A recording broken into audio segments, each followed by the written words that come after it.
নমস্কার বন্ধুরা, আজকে আমি কচুর শাক করছি। কচুর শাক ছোলা দিয়ে।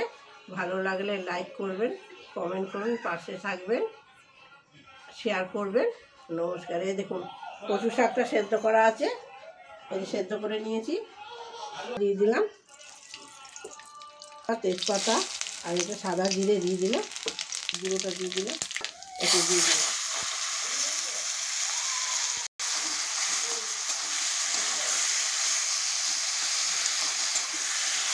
সামান্য পরিমাণ নুন দিয়ে দিলাম। মিষ্টি, যে মিষ্টি মিষ্টি খায়, কচু শাক তো মিষ্টি মিষ্টি না হলে ভালো লাগবে না। দেখুন, যার যা ভালো লাগবে লাইক করবেন।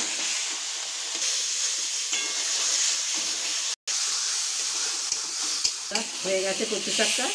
এবার ছোলাটা দিয়ে দিচ্ছি।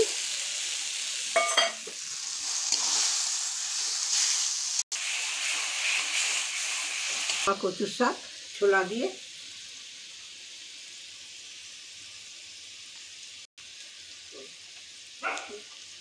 এই আমার কচু শাক রেডি ছোলা দিয়ে। ভালো লাগলে লাইক কমেন্ট করবেন। দেখুন।